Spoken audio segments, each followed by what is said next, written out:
We were ambassadors for style and grace. The Las Vegas Showgirl. I loved The Last Showgirl, you guys. Oh, thank you. You guys are amazing in it. Also love your outfits. Feels very... thank you so much. Thank you.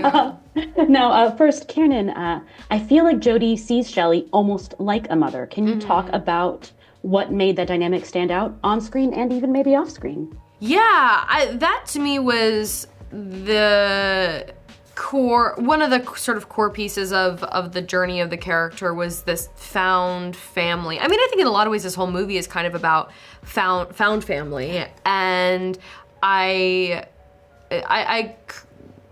talked with Kate, the writer, and Gia about sort of creating a backstory where Jodie doesn't really have much contact with her real family. They're not really approving of her choices in life, and she finds this really maternal figure in Shelley, and it's a really beautiful relationship that the two of them have, and it turns into something heartbreaking when Shelley can't be absolutely everything to Jodie, and we all have that moment where our parents aren't perfect, and they become real people to us, and to me that was sort of, I think, Jodie's definitely had that moment with her actual parents, but to have it sort of again with this idealized maternal figure was a heartbreaking moment. And Pam and I really connected on this movie. She's such a generous actor, and we got to do that scene where I show up at her door toward the end. So we'd already really established a relationship, and it was really hard. I mean, it was really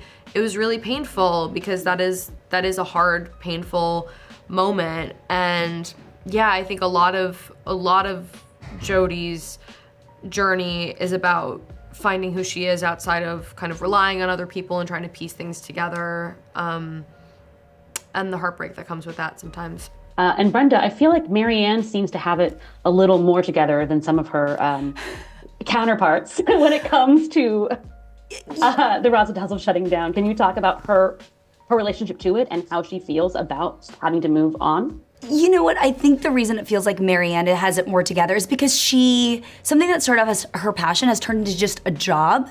So this show ending for her wasn't as heartbreaking. I think it was more of a wake-up call to the fact that she's lost her passion for something that she used to love.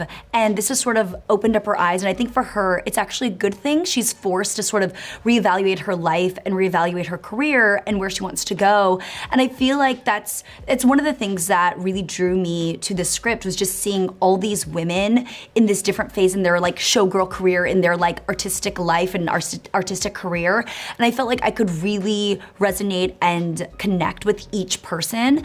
But for me, Marianne really called to me because she really represented someone who just got stuck in this monotonous cycle and just is waking up and going, wait, it's been 10 years and I'm still doing the same thing. Do I even love what I'm doing?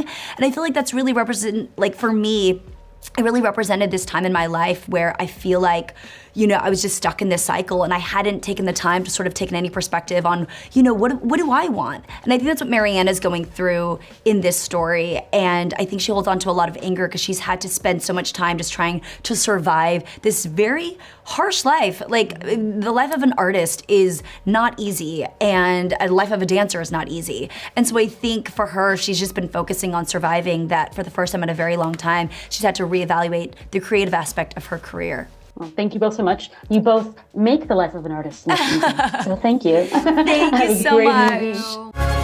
The iconic American showgirl.